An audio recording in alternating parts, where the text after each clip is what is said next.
in the river town of Sullen Ferry, on a morning when the Mississippi ran black with ice, and the levee mud had frozen hard as iron, a woman was marched down the main street with her hands tied behind her back and a grain sack pulled over her head. She was not dragged. That was almost worse. She walked, step by careful step, as if she had decided that if they were going to parade her shame before the whole town, she would at least choose how she placed her feet. The men on either side of her wore deputy-tars that caught no light in the gray morning. Behind them came Marshal Aldous Tate, reading from a folded paper in his gloved hand, his voice carrying across the docks and the storefronts in the cold river air. Wanted for the murder of Judge Cornelius Payne, widow Cecilia Voss. No fixed property, no family of record. The people of Sullen Ferry did not cheer. They simply watched the way people watch a dog being put down, with that particular silence that is not quite grief and not quite indifference. But something slippery between them. Someone threw a potato peel from a second-floor window. It struck her shoulder and fell into the mud. At the end of the street, where the docks began and the river smell thickened, there was a low, wooden platform used for selling surplus cargo. They walked her up the 3 plank steps and stood her there. The grain sack moved with her breathing. Her dress was the color of river silt. Her boots were men's boots, 2 sizes too large, the laces broken and knotted with string. Tate folded his paper.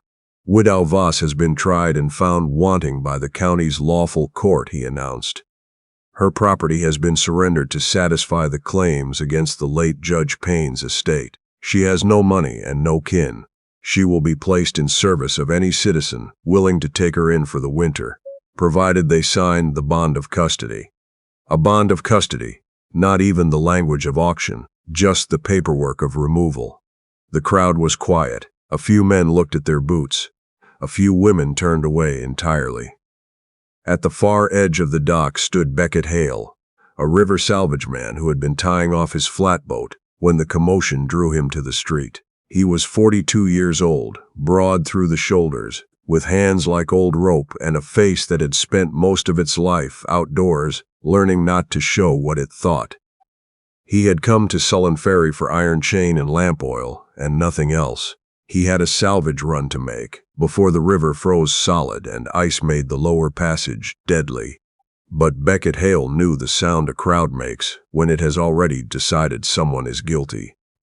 He had stood in a crowd like that once himself a long time ago, over a grave he should not have had to dig. He looked at the woman on the platform. He looked at the crowd's careful distance from her. He looked at the deputy's hand on her elbow, not guiding, gripping. Then he walked forward. He did not push through the crowd. He moved through it the way river water moves through snagged timber, slow and deliberate, finding the path of least resistance, and then going where he intended all along. He stopped at the base of the platform steps. Tate looked down at him. "You want to sign the bond, Hale?" Beckett said nothing for a moment. He looked at the grain sack over her head. He looked at the broken bootlaces. "What does the bond cost?" he asked. "Your signature and your word she won't run." "She can't run," Beckett said quietly. "She's got nowhere to go. You made sure of that." He climbed the 3 steps and stood before her. He had not yet seen her face. He did not know her age or her name beyond what the marshal had read. He only knew what a crowd looked like when it wanted a person to disappear, and he knew he was not willing to be part of the disappearing. He took the paper from Tate's hand and signed his name at the bottom. "I'll take her," he said. Someone in the crowd laughed.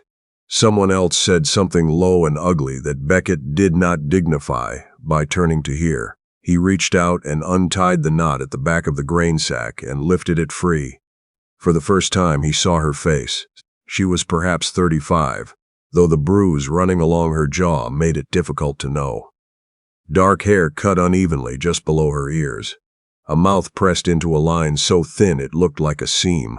But her eyes were open and awake, and angry in a way that made something in Beckett's chest recognize her immediately, the way you recognize a river current you have swum against before. She did not flinch away from him. She did not look grateful. She looked at him with the expression of someone taking very careful measure. He offered his hand to help her down the steps. She looked at it for one long moment, then took it and came down. The crowd parted for them without quite meaning to. Beckett's flatboat was moored at the lower dock, loaded with salvage chain and cedar lumber and a tarpaulin that had seen better years. He helped her aboard, untied the mooring lines, and pushed off into the current before Sullen Ferry had finished deciding what it thought of him. She sat on the lumber stack and did not speak. The river moved them south and west, through bare cottonwood and frozen cane, under a sky the color of old pewter. Beckett fed the small iron stove at the stern and did not press her. When the town had fully disappeared behind a river bend, she said, "You don't know what you just signed." "I signed a bond of custody," he said, "not a conviction." She looked at him with that careful measuring look again. "Cornelius Payne is dead, and I am the only person in that county who wanted him dead. That is all the law needed. Did you want him dead?" She was quiet for a moment. The river ice clicked against the hull. "Yes," she said, "but I didn't kill him." Beckett stoked the stove. "What's your name?" Not what Tate read.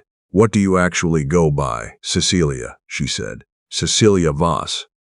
He gave her his name in return. She repeated it once quietly, as if placing it somewhere she could find it later. The flatboat moved south. By late afternoon, the light had gone copper and thin, and the temperature had dropped hard enough to make the river creak. Beckett moored at a sandbar island overhung with dead willows and built the stove up higher. He gave her the dry blanket from under the tarp. He kept the damp one, she noticed, but said nothing. It was only later, when the dark had fully settled and the river sound was all there was, that she reached into the hidden pocket, sewn into the lining of her dress, and held out a folded piece of oilcloth. "I need you to understand what you're carrying," she said. He took the oilcloth carefully. Inside was a single sheet of paper, handwritten, the ink blurred in places from water but still legible. He read it twice. "This is a deed," he said, "signed by Judge Payne, transferring 40,000 acres of river bottomland to a company called the Meridian Consolidation. Signed the night before he died," Cecilia said. "Land that belonged to 6 farming families. Land he had no legal authority to transfer." Beckett looked at the names at the bottom of the document, the witnesses. He recognized 2 of them. Men with offices in the county seat, men who wore clean suits and shook hands with both of theirs. "Who killed him?" Beckett asked. Cecilia's jaw tightened. "His business partner, a man named Thaddeus Rourke. They argued over the split of the land sale. I was in the hallway. I heard them." She looked at the river.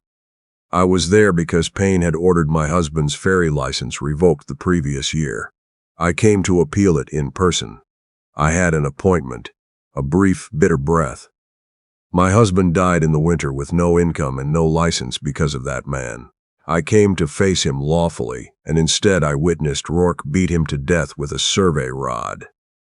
Beckett set the paper down on his knee.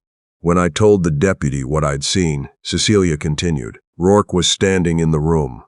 He looked at me and said, 'Deputy, this woman has been harassing the judge for months. She came here tonight with violence in her heart.'" She paused, and the deputy wrote down what Rourke said. The stove ticked in the silence. "The Meridian Consolidation," Beckett said slowly. "You know the name." He looked at the fire for a long moment. There was something old and carefully buried that moved in him then. "They bought out a salvage claim upriver 4 years ago. Man who owned it wouldn't sell. There was a fire." He stopped. "They said he fell asleep drunk with a lantern. He didn't drink." Cecilia looked at him. "Were you close?" "He taught me to read the river," Beckett said. "Taught me where the snags hide. Taught me how to pull a drowned man out of a current without going in after him." He folded the oilcloth carefully and handed it back to her. "He was the closest thing to a father I had after 30. They looked at each other across the stove. "I'm not asking you to carry my war," Cecilia said. "I know that's not what you signed." Beckett was quiet for a long time. The ice moved on the river. Somewhere in the cane a bird shifted in its sleep. "It was never not my war," he said at last. "I just didn't know who to fight yet." They did not reach Beckett's salvage camp at Harrow Bend until the following day. The camp was built on a high bank, above flood line, a timber frame building, low and solid, with a stone chimney and a woodshed packed to the rafters. A dock ran out into a side channel, where Beckett kept his equipment. Inside, the room was warm, or would be warm once the fire was built. Cecilia stood by the door and looked at the orderly bleakness of the place. Tools on their hooks. A table with 2 chairs, as if he'd always had room for someone else and never used it. A shelf of charts and almanacs. And above the mantel, a woman's shawl folded into a careful square. She did not ask. He did not explain. He showed her the bed, the water barrel, the door latch, and the rifle on its pegs above the window. Then he pulled his bedroll from beneath the bench and laid it near the stove. "No harm will come to you here," he said. She stood very still. The people who had said things like that to her in the past had generally been the people she needed protecting from. But she looked at Beckett Hale, at the way he set the rifle, where she could reach it faster than he could, at the way he had given her the best blanket the night before, without comment, and she made the decision that fear was not always the wisest compass. "Thank you," she said, and meant it without reservation. She slept 12 hours without waking. The next morning, she woke to the smell of coffee and the sound of Beckett splitting wood outside. She stood at the window and watched him work for a moment. He moved with the efficiency of a man who had lived alone long enough that every task had been pared down to its necessary minimum and nothing more. When she came out, he handed her a cup and went back to the axe without ceremony. She liked that. She had had enough ceremony for several lifetimes. Over the following days, she learned the shape of his life. He rose early. He worked. He ate without complaint whatever was made. In the evenings, he charted the next day's salvage route by lamplight, his large finger tracing the river's bends with a familiarity that was almost tender. He taught her what she needed to know because trouble was coming. He showed her how to read the channel markers, which meant clear passage and which meant ice snag. He showed her how to use the long pike pole to test river ice before stepping. He showed her where the camp's emergency cache was buried above the flood line, and how to get the flatboat launched alone if she had to. "Why are you teaching me to leave?" she asked one evening. "Because I'm teaching you to choose," he said. "There's a difference." She thought about that for a long time. One afternoon, while Beckett was checking the boat's caulking in the side channel, Cecilia stood in the main room and found herself looking at the folded shawl above the mantel.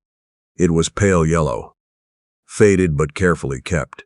When he came back inside, she said, "I won't ask if you don't want to say." He hung his coat and was quiet for a moment.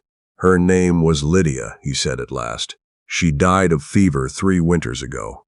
She always said I was better at reading the river than reading people." A pause. She was right. Cecilia held the edge of the shawl without unfolding it. "She must have understood you well enough to love you." "She understood me completely," Beckett said. "That was a rarer thing than I knew at the time." He looked away toward the window. Cecilia folded her hands in her lap and said nothing more, because nothing more was needed.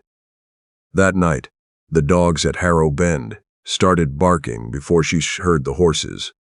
Beckett was at the door before the sound registered in Cecilia's sleeping mind. By the time she was fully awake, he had the rifle in his hands and was standing to the side of the doorframe, not in front of it, the way a man stands when he already knows the person. Outside is not there for a conversation. She looked at him. He pressed 2 fingers to his lips, then pointed to the iron chest behind the woodbox. It was too small for her to hide in. But the gap behind it, between the chest and the log wall, was just wide enough. She moved without sound. She was surprised by how quickly her body found the skill of stillness. The gap was cold and dark, and she pressed herself back into it and breathed through her mouth and did not move. Beckett opened the door. 2 men. One held a lantern that illuminated their faces from below, which made them look the way men look in nightmares, all shadow above, all harsh light below. The other man had a silver watch chain across his vest, and on the chain, where most men wore a fob, he wore a small brass compass engraved with the letters MC, Meridian Consolidation. "Evening, Hale," said the man with the compass. "Word got around that you signed a custody bond for a wanted woman down in Sullen Ferry." "Word gets around fast," Beckett said. "We travel fast." The man's smile did not touch his eyes. "Thaddeus Rourke has an interest in seeing this matter settled before the circuit court convenes next month. The widow Voss is a troubled woman. She has made false accusations before. Best for everyone if she's returned to the county seat now, quietly, and the matter is resolved." Cecilia, behind the woodbox, pressed her back harder against the cold logs. The second man lifted his lantern and tried to see past Beckett into the room. Beckett filled the doorframe with his shoulders and did not move. "I signed a bond," he said. "The bond doesn't transfer. We're not asking you to transfer it," said the man with the compass pleasantly. "We're asking you to report that she ran. Happens all the time with this type of woman. Volatile, unstable. Tragic, really. Rourke would consider the bond satisfied and all parties would be free to go about their business." He paused. "You have a nice operation here, Hale. Salvage rights on 3 channels. It'd be a shame if the county decided to revisit those permits." Beckett looked at him for a long moment. When he spoke, his voice was entirely flat. "I'll tell you what I'll remember from this conversation," he said. "I'll remember that Thaddeus Rourke sent 2 men 40 river miles in the dark to silence a woman he claims is nothing but a volatile widow with false accusations." He tilted his head. "Innocent men don't do that kind of traveling." The man's smile went away. "2 days," he said. "We'll come back, and we won't knock." They left. Beckett watched their lantern move down the bank and disappear into the tree line.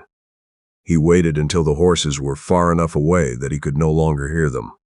Then he turned from the door. "Come out," he said quietly. Cecilia came out from behind the woodbox. Her hands were shaking. She pressed them flat against her thighs and stood straight and made herself stop. "They're going to kill me before any court can hear me," she said. Beckett set the rifle against the wall. He looked at the oilcloth deed still tucked inside her dress. "Then we need to be somewhere a court actually meets," he said, "before they come back." They left at first light before the river fog had lifted. The flatboat moved through gray air and gray water, and Cecilia sat at the bow, where she could see the channel ahead, and Beckett worked the stern sweep with the steady mechanical attention of a man solving a problem he had solved 1,000 times. Before they pushed off, he had pressed something into her hand. It was a river pilot's license, dated 7 years back. The name on it was a man named Lemuel Cross, the man who had taught Beckett to read the river. The man who had died in the fire Meridian Consolidation had set. "Lemuel left that to me," Beckett said. "Kept it because I couldn't make myself burn it. You carry it now. If anything happens to me, that license is connected to the same land records as the deed. It proves Rourke's company had motive." Cecilia looked at the worn paper. She understood what he was giving her. Not just the document, the last piece of a man he had loved like a father. "Nothing is going to happen to you," she said. Beckett watched the river ahead. "I'm not counting on that," he said. "I'm counting on you." The flatboat moved south, through the river bends, through cane and ice and bare sycamore, and the Mississippi spread wide around them and kept its own counsel as it always had. By noon, the light had changed. A high, thin cirrus had moved in from the west and given the sky that particular pearlescent quality that rivermen know means weather by nightfall. They heard the first engine before they saw it. A small steam tender came around the bend behind them, moving fast against the current, smoke chuffing black and hard. On its deck, 2 men with rifles. "Get down," Beck said. Cecilia dropped below the hull rail. She heard a shot cross the water. Wide, a warning, and then the flatboat lurched as Beckett drove the sweep hard to starboard and took them into the side channel, under the overhang of ice-hung willow. The tender's engine slowed as it passed the main channel junction. She could hear men's voices discussing the split. Her heart was a fist against her ribs. Beckett pulled the flatboat deeper into the channel with the pike pole, working in silence. Branch ice cracked and fell around them. The willows closed overhead. The tender idled at the junction for a long time. Then the engine sound changed pitch and moved on downstream. Cecilia let out a breath. "How did they know we left?" she whispered. "They didn't," Beckett said. "They've had that tender on the river since last night. They're quartering the water." She looked at him. There was blood on his forearm, a branch cut from pushing through the willows, small but bleeding freely. "Let me see that," she said. "It's nothing. Let me see it." He let her tie a strip of cloth around it, and she was as precise and unsentimental about it as he had been with everything he taught her. He noticed that. They waited in the side channel until the tender's sound was fully gone. Then Beckett pulled them back out into the main current, and they moved on south, toward the county seat at Redfield Landing, where the circuit court would convene in 6 days. They made camp that night on a high clay bank above the river, in the shelter of a collapsed barn foundation that cut the wind. Beckett built the fire small and deep behind the old stone wall so it could not be seen from the water. Cecilia sat close and watched him look out at the dark river, and she recognized the look. She had worn it herself many nights in the past year. "The men who burned Lemuel Cross out," she said. "Did the law help you?" "The law in that county was on the Meridian Consolidation's payroll," he said. "I know that now. I didn't know it then. I thought if I went with evidence and a clear head and spoke plainly, they would hear me." He gave a short breath that was not quite a laugh. "They heard me. They just didn't care." Cecilia poked at the fire. "And you've been silent since." "I've been surviving," he said. There was a distinction in his voice, not defensive, just precise. She looked at him directly. "I know the difference. Surviving is when you keep your mouth shut because the cost of speaking is too high. Living is when you decide the cost of silence is higher." She let that sit. "Beckett, I need you beside me in that courthouse. Not ahead of me, not behind me, but beside." He was quiet for a long time. The river moved below them, dark and immense and indifferent to all of it. "Lemuel used to say the river will carry you wherever you let it," he said at last. "But a man with a sweep can go where he needs to." He looked at her then. Really looked at her, the way the river looks at its banks, understanding exactly what is there, without trying to change it. "I'll be beside you," he said. She took his hand then, not reaching for help, not offering comfort, just holding it, the way two people hold a thing that matters, when the wind is high and the ground is uncertain. They were still sitting that way when the fire burned down to coals. Redfield Landing appeared on the morning of the 6th day, emerging from the river fog like a rumor becoming fact. Church steeple first, then courthouse tower, then the long line of storefronts above the levee. Cecilia had not seen a town in weeks. It looked to her less like a place, and more like a verdict she was walking toward. The flatboat touched the public dock at mid-morning. Cecilia came off the bowline and Beckett came off the stern. And they walked up the levee steps together, and the people on the Redfield Landing waterfront looked at them, with the careful interest of a town that knows a story when it walks into it but hasn't yet decided how to feel. They went directly to the courthouse. In the clerk's office, a thin man named Mr. Olin looked up from his ledger and recognized Cecilia's name when she said it. "There are warrants," he said carefully. "There's also a deed," Cecilia said, and placed the oilcloth on his desk, "and a pilot's license, and a witness who heard Thaddeus Rourke threaten a woman in custody on behalf of the Meridian Consolidation." She looked at Olin steadily. "I am requesting an emergency hearing before the circuit court convenes its regular term. I am requesting it now, before Mr. Rourke's people reach this town, because they are on the river behind us, and they have been shooting at us since yesterday morning." Olin looked at the oilcloth. He looked at the pilot's license. He looked at Beckett, who stood behind Cecilia with his arms at his sides, and his face arranged in the expression of a man who has decided to be done being quiet. Then Olin stood up and went down the hall. The hearing was convened that same afternoon. Thaddeus Rourke arrived in Redfield Landing an hour before it was scheduled to begin, having ridden overland when the river tender reported losing them in the side channels. He entered the courthouse in a charcoal suit with a gold stick pin and the composed expression of a man who has never once in his adult life been told that the room is not his. He took his seat at the respondent's table and looked at Cecilia across the aisle with an expression of practiced sorrow. "This woman has been unwell since her husband's death," he said quietly to his attorney. "The court will see that immediately." Cecilia sat across from him in a dress borrowed from the landlady at the Redfield Dock Inn. Her hands were still rough from the pike pole and the river cold. Her jaw still carried a faded yellow bruise. But her eyes were steady, and beside her, Beckett Hale sat with both hands flat on the table, and his gaze fixed on Rourke, with the particular calm of a man who has been waiting 4 years for this room. The judge was a woman named Honorable Adelia Marsh, 60 years old, with silver hair, and the expression of someone who has heard every variety of human dishonesty and developed a finely calibrated instrument for detecting it. She had read the deed before the hearing began.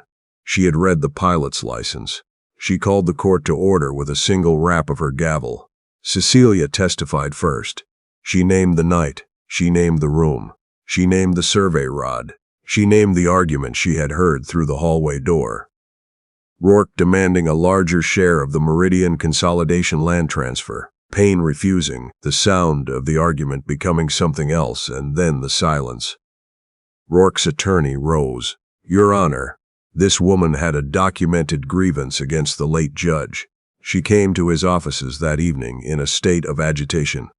She came with a scheduled appointment," Judge Marsh said, looking at the clerk's calendar record that Beckett had obtained from the county seat's own files before they left Sullen Ferry.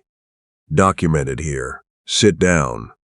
Rourke himself did not break. He sat with his sorrow arranged carefully on his face and waited for his moment. When it came, he rose and spoke with quiet authority about grief, about friendship, about the tragedy of a woman whose mind had given way under loss. "This document," he gestured toward the deed, "is a legitimate land transfer, executed properly according to the laws of this state. These accusations are the invention of a woman who wanted money she was not entitled to, and is now trying to escape justice for a violent crime." The room stirred. Cecilia felt it. The old familiar tilt, the way a crowd leans toward the polished voice even when the rough-handed truth is sitting right in front of them. Judge Marsh looked at the deed. "Mr. Rourke, the deed is dated the 14th. Judge Payne's death was certified on the 15th. She held up the document. "Are you aware that 3 of the witness signatures on this deed belong to men currently under separate investigation by the Federal Land Office for fraudulent certification in 2 other counties?" Rourke's composure shifted. "Not much, just enough. I was not aware." "No," said Judge Marsh. "I imagine not." Then the door at the back of the courtroom opened. The man who walked in was small and thin, and looked as though he had not slept in several days. His name was Aldous Prentice, and he had been the surveyor's assistant hired by the Meridian Consolidation to draw the boundary maps for the land transfer. He clutched a canvas satchel to his chest. He had come to Redfield Landing on his own without subpoena because he had spent 6 months telling himself that staying silent was the same as staying safe, and had recently discovered it was not. He sat in the witness chair and looked at his hands. "Mr. Rourke told me the maps were a formality," Aldous said. "He told me the judge had already agreed. He told me to backdate them to the 13th. He looked up at the judge. "I did. I've been sick about it since." He opened the satchel and placed the original survey maps on the table. Rourke was on his feet. "That man is a disgruntled former employee, Your Honor, with every reason." "Sit down, Mr. Rourke," said Judge Marsh. "He has no standing. Sit down." The room went quiet. The judge looked at Rourke the way the river looks at a snag, measuring exactly what it will take to move around it. Then she looked at the maps. She looked at the deed. She looked at Beckett's testimony about the threats at Harrow Bend, and the steam tender on the river. She looked at the pilot's license in Lemuel Cross's name and the land parcel it tied to, and the Meridian Consolidation's pattern of acquisition across 4 counties over 8 years. She set down her pen. Rourke made one last attempt. He stood and addressed the room, not the judge, in the voice of a man accustomed to moving crowds. You would take the word of a widow with nothing left to lose over that of a man who has built honest business in this state for 20 years? She has no land, no family, no standing. She was sold in a public street for the cost of a signature. He let that land. He was good at that, knowing which word would find the wound. Cecilia stood. She had not been asked to stand. She did it anyway. I was walked through a street with a grain sack on my head, she said, and her voice carried to every corner of that room, because she had decided somewhere on the river in the dark that she was done making herself small enough for frightened people to feel comfortable with. I was marched to a dock and signed over like cargo, and I walked through all of it, and I am standing here now, and I have the deed and the maps and the witness and the license in Lemuel Cross's name, and the only reason any of that seems remarkable to you, Mr. Rourke, is that you built your entire plan on the certainty that I would not survive long enough to use it. She looked directly at him. I survived.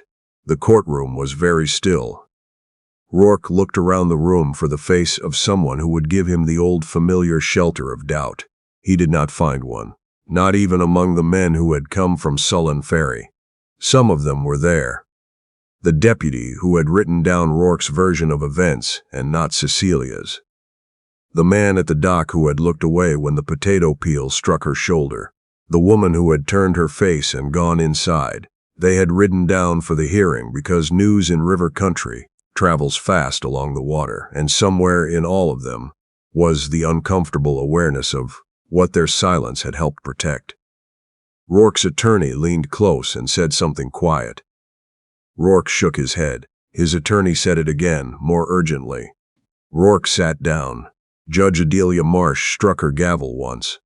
The charges against Cecilia Voss were dismissed. The land transfer deed was voided as fraudulent. Thaddeus Rourke was remanded to custody pending a full investigation by the Federal Land Office. The survey maps went into evidence, and in the quiet that followed, before the room found its voice again, Cecilia reached into her pocket and wrapped her hand around the pilot's license she had carried for Lemuel Cross, and held it until her hands stopped shaking. In the weeks after the hearing, Beckett's strength came back steadily. He had not been badly hurt, just worn through, the way a good tool gets worn by honest use. With her name restored and the charges against her gone, Cecilia could have gone anywhere. She could have returned to the river country, where she and her husband had run their ferry, could have reclaimed what the license revocation had taken, could have found a small room in a city with gas lamps and an orchestra, and the kind of polite distance from the past that money and geography allow. She thought about it, in the way a person considers a door they know they're not going to walk through. On a morning 3 weeks after the hearing, she found Beckett at the public dock, preparing the flatboat for the return run to Harrow Bend. His arm had healed. He moved the same as he always did, with that quiet economy of motion that was not coldness but something closer to respect, the understanding that most things deserve to be done right and without excess. She stood on the dock and watched him check the caulking. I spoke to Judge Marsh, she said. She has contacts at the Federal Land Office. The 6 families whose land was transferred, the deed being voided means the claims revert. It'll take time, but they'll get it back. Beckett secured the bowline. That's good news. She also said that if anyone wanted to bring a civil action against the Meridian Consolidation for the fire at Lemuel Cross's claim. I know, he said quietly. Cecilia stepped onto the dock. She reached into her coat and placed the pilot's license on the flatboat's gunwale. He should have his name on those court records, she said, not just as evidence, as the man they took something from. Beckett looked at the license for a long moment. Then he picked it up and folded it carefully and put it in his breast pocket over his heart. He looked up at her. The river moved behind him, wide and gray-green, and pulling south the way it always did, indifferent to human intentions, but available to anyone with the skill to use it. "I'm going back up to Harrow Bend," he said. "The salvage run won't wait for spring. I know. It'd be easier with two people who know the channel." Cecilia looked at the river. She looked at Beckett. "I'm not coming as hired help," she said. "No," he said. "You'd come as a partner, equal share of what we pull, equal say in where we go." He paused. Equal. She was quiet for a moment. The river smell was cold and green and alive. "I'm not ready to make promises I haven't tested," she said. "But I'm willing to see what the river shows us. That's all I'm asking," he said. She stepped aboard.